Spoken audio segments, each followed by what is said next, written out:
বলছিলাম ফিরে আসা এক গুনাহগারের গল্প। সে এক সময় ছিল খুবই চঞ্চল। তার নাম ছিল রায়হান। চোখে ছিল দুনিয়ার রঙিন স্বপ্ন, কানে বাজত গানের আওয়াজ, আর হৃদয়ে জমা ছিল একটার পর একটা গুনাহ। একদিন তার মা তাকে বলল, বাবা, আল্লাহকে একটু মনে কর, একটু নামাজ পড়। সে হেসে বলল, আল্লাহ এখন ব্যস্ত, আমার মতো পাপীকে দেখার সময় ওনার নেই। মা চুপ ছিলেন, কিছুই বলেননি, কিন্তু রাতে চুপি চুপি ছেলের জন্য আল্লাহর কাছে কান্না করছিলেন, ছেলের হৃদায়তের জন্য। দুহাত তুলে বলছিলেন, হে আল্লাহ, আমার সন্তানটাকে তুমি ফিরিয়ে নাও, তাকে তুমি হেদায়েত দাও, তাকে তুমি সঠিক পথ দেখাও। সময় গড়ালো। রায়হান একদিন দুর্ঘটনায় পড়ল। হাসপাতালের বিছানায় পড়ে থাকতে থাকতে চারিদিকে দিয়ে আসলো শূন্যতা, অন্ধকার।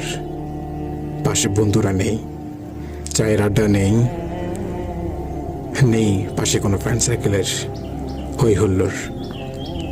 কেবল একটা জিনিসই মনে পড়ে, ছোটবেলায় তার মা নামাজে বসে কাঁদতেন। হঠাৎ চোখ ভিজে যায়, বুকটা ভারী হয়ে ওঠে। সে প্রথমবার আল্লাহর দিকে তাকিয়ে বলে, আল্লাহ, আমি জানি আমি ভালো না, আমি জানি আমি অনেক গুনাহ করেছি, কিন্তু যদি তুমি চাও আমাকে বদলে দিতে পারো। তার চোখ দিয়ে অশ্রু গড়িয়ে পড়ে, আর সে জানে না ঠিক ওই মুহূর্তে আসমানের উপরে থাকা মালায়েকেরা বলছে, হে আল্লাহ, একজন গুনাহগার তোমার দিকে ফিরে আসছে। সেই রাতেই রায়হান তার জীবনের প্রথম নামাজ আদায় করেন।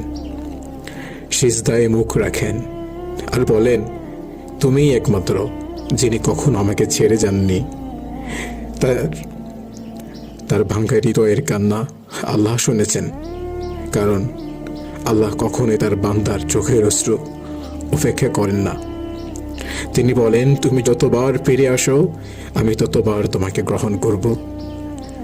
আর আজ সেই রায়হানও অন্যদের বলে, তুমি যদি আজও গুনাহে ডুবে থাকো, মনে রেখো তোমার রব অপেক্ষা করছে, মনে রেখো তোমার রব অপেক্ষা করছে, মনে রেখো তোমার রব তোমার জন্য অপেক্ষা করছে।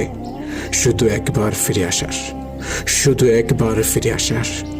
তুমি যত বড় অপরাধী হও না কেন, তুমি যত বড়ই গুনাহগার হও না কেন, শুধু একবার আল্লাহর কাছে ফিরে আসো।